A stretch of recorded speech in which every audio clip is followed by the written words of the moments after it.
Assalamualaikum warahmatullahi wabarakatuh.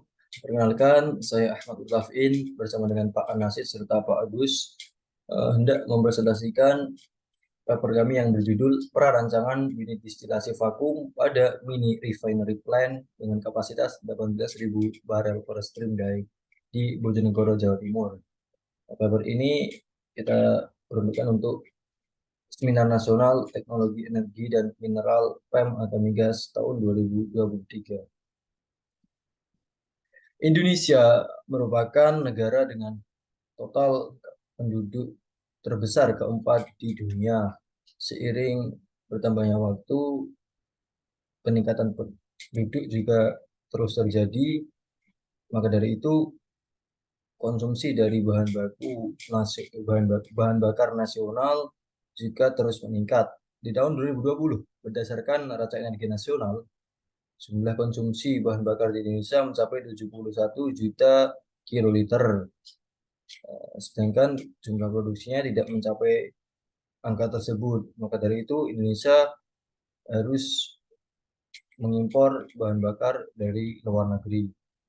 Nah, kemudian ada beberapa upaya dari pemerintah dengan menaikkan produksi kilangnya, yaitu dengan menambah kapasitasnya melalui proyek Refinery Development Master Plan serta Grassroots Refinery yang diprediksi dapat menekan angka impor tersebut. Namun setelah diperkirakan beberapa tahun kemudian Indonesia tetap membutuhkan impor karena konsumsinya semakin besar serta proyek-proyek tersebut tidak dapat mengatasi kebutuhan energi nasional. Maka upaya lain yang dilakukan pemerintah adalah memacu pembangunan kilang mini. Kilang mini ini biasa disebut dengan ini refinery plant dengan pertimbangan dekat dengan lapangan minyak, dekat dengan konsumen, serta dapat memangkas biaya produksi, biaya pengirimannya. Kemudian ada salah satu blok minyak yang terbesar dan tertua di Indonesia adalah Blok Cepu, di mana di blok tersebut terdapat K3S yang bernama Exxon Mobil Cepu Limited yang produksi hampir 25% produksi minyak mentah di Indonesia, serta terdapat juga proyek prioritas nasional yaitu Jambaran Tiung Biru yang telah gas in beberapa waktu yang lalu. Selain menghasilkan gas juga memproduksi kondensat. Maka dari dua tempat tersebut kita dapat memanfaatkan minyak mentah serta kondensatnya sebagai bahan baku mini refinery plant yang akan dibangun di Bojonegoro. Oke, sebelum kita membangun mini refinery plant, kita perlu tahu spesifikasi bahan baku dari mini refinery plant tersebut, yaitu minyak mentah dan kondensat. Kita perlu tahu beberapa parameternya. Kemudian kita juga tentukan persentase blending dari kedua bahan baku tersebut, sehingga kita dapat perkirakan produk-produk apa saja dan berapa yang akan dihasilkan dari mini refinery plant ini. Untuk tahapannya adalah kita mengumpulkan data, informasi, serta melakukan studi literatur. Kemudian kita tentukan objeknya, lalu kita pilih proses apa yang akan dirancang. Setelah itu dihitung ekonomi gross potensialnya, itu antara produk yang dihasilkan dengan bahan baku yang dibutuhkan. Lalu dilakukanlah preliminary proses desain, lalu dilakukan economic analysis untuk menentukan kelayakan dari segi ekonominya. Nah, untuk proses flow diagram mini refinery plant yang akan dibangun adalah sebagai berikut. Secara garis besar, melalui proses pretreatment, kemudian ada pre-fractionation untuk memisahkan fraksi ringan nafta atau like nafta dengan heavy nafta plus, kemudian dipisahkan di menara distilasi atmosferik, lalu produk bottomnya dipisahkan melalui distilasi vakum dengan menggunakan tekanan di bawah atmosfer.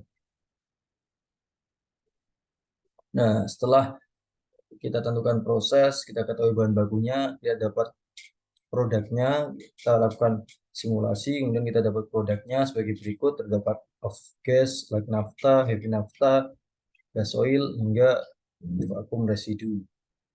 Di sini ada rentang didih-didihnya serta jumlah produksinya dalam 1 barel per day. Untuk konversinya adalah 100%, bahan baku kita 18.000 barel per day, dan produk yang dihasilkan adalah 18.000 barel per day pula. Kemudian untuk unitisasi vakum sendiri menghasilkan dua produk utama, yaitu marine fuel oil serta low sulfur residue, yang kita dapatkan beberapa parameternya. Hasil perancangan kita bandingkan dengan standar, kita menggunakan standar dari desain migas, dan secara overall kita dapatkan produknya dapat kita nyatakan sebagai produk ini on spec atau sesuai dengan spesifikasi yang ada. Nah, setelah itu kita lakukan analisis keekonomian, yaitu kita menghitung total capital investment-nya, kemudian kita hitung total production cost-nya, sehingga kita lakukan evaluasi keekonomian, baik itu net present value, internal rate return, ada PO term, serta break-even point. Dan angka-angka ini kita dapat ambil kesimpulan bahwa proyek ini layak untuk dibangun. Jadi kesimpulan yang dapat kita dapatkan yaitu prarancangan mini refinery plant dengan kapasitas 18.000 barel per day itu layak untuk memproses minyak bumi dan kondensat. Produk yang dihasilkan adalah light naphtha, heavy naphtha, diesel, marine fuel oil, dan low sulfur residue.